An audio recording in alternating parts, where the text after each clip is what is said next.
मौनी अमावस्या को लेकर सुल्तानगंज के अजगैबीनाथ गंगा घाट पर मिथिलांचल के कांवरियों का जन सैलाब गंगा स्नान को लेकर उमड़ पड़ा। सुरक्षा को देखते हुए स्थानीय प्रशासन व ग्राम रक्षा दल सह पुलिस मित्र के कर्मी सभी चौक चौराहे पर मुस्तैद नजर आए। पौराणिक परंपरा के अनुसार बताया जा रहा है कि मौनी अमावस्या में मिथिलांचल के कांवरिया गंगा स्नान कर पूजा अर्चना के बाद बाबा बैजनाथ को जल अर्पण करने के लिए जाते हैं। इसी समय बाबा बैजनाथ का तिलक समारोह भी मिथिलांचल के कांवरियों के द्वारा किया जाता है।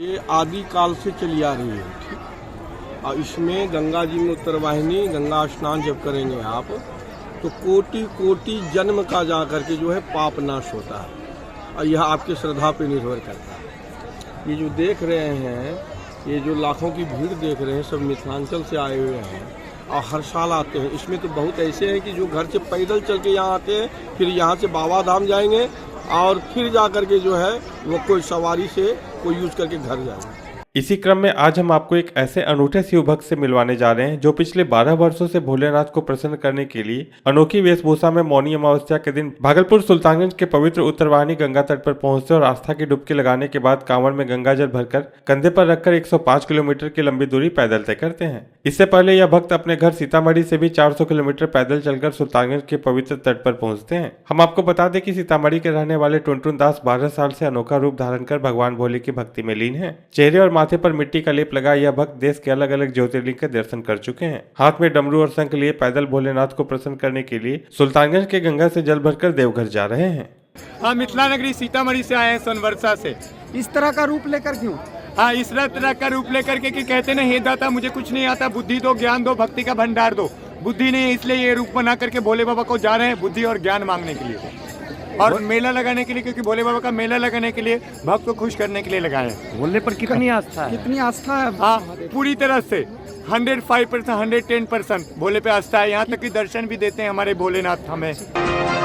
वाराणसी से चलकर गंगा नदी के रास्ते गंगा विलास क्रूज भागलपुर पहुंचा। इस ग्रुप में जर्मनी और स्विट्जरलैंड के 31 सैलानी मौजूद हैं। गंगा विलास क्रूज भागलपुर के उत्तरवाहिनी गंगा सुल्तानगंज अजगैबीनाथ धाम रुका, जहां सैलानियों का भव्य स्वागत किया गया। सुल्तानगंज में पहाड़ी पर जहनु ऋषि के आश्रम और शिला पर उकेरे और बनाए गए मूर्तियों का अवलोकन तमाम विदेशी पर्यटकों ने किया। उसके बाद क्रूज आगे बढ़ा और कहलगांव बटेसर गंगा घाट पहुंचा। स्कूली बच्चों और कई राजनीतिक दलों के लोगों ने वहां सैलानियों का स्वागत किया। कड़ी सुरक्षा के बीच यहां से सभी सैलानी प्राचीन धरोहर विक्रमशिला विश्वविद्यालय पहुंचे। यहां ऐतिहासिक अवशेषों को देख भाव विभोर हुए। घंटों स्विट्जरलैंड और जर्मनी के सैलानी ऐतिहासिक धरोहरों, स्तूप, छात्रावास परिसर व खुदाई स्थलों से रूबरू हुए। सैलानियों के साथ चल रहे ट्रांसलेटर सब्यसाची ने विक्रमशिला विश्वविद्यालय के बारे में बारीकी से एक चीजों को बताया। सैलानियों ने कहा, हम लोगों ने वाराणसी से चलने के बाद सबसे सुखद अनुभूति भागलपुर में की है। वहीं सैलानी डॉल्फिन की अटखेलियां, अजगैबीनाथ का पहाड़ व प्राचीन विक्रमशिला विश्वविद्यालय को देखकर काफी खुश दिखे। उन्होंने कहा, इंडिया आकर यहाँ की सभ्यता संस्कृति को देखकर हम काफी गदगद हैं।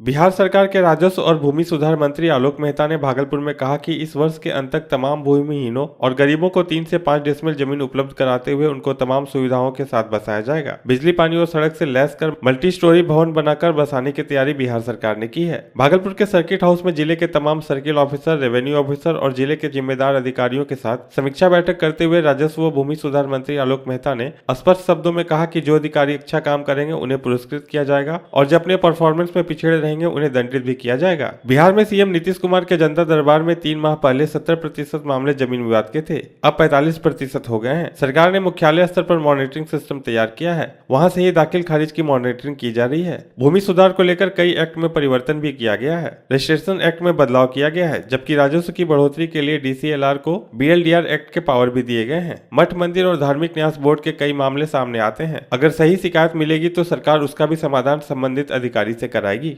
और हम लोग एक प्रयास में हैं कि रजिस्ट्री करने से पहले रजिस्ट्री ऑफिस ये जान ले कि ये ज़मीन इनकी है कि नहीं, लीगली इसके पोजीशन में है कि नहीं और लीगली इसके ये मालिक है कि नहीं। तो इन चीज़ों की व्यवस्था भविष्य में करने की योजना है। हम लोग एक इंटीग्रेटेड सॉफ्टवेयर बना रहे हैं और आज जो सब सॉफ्टवेयर पर काम हो रहा है, दाखिल खारिज हो चाहे परिमार्जन हो, उसकी मॉनिटरिंग अब हेडक्वार्टर से हो रही है।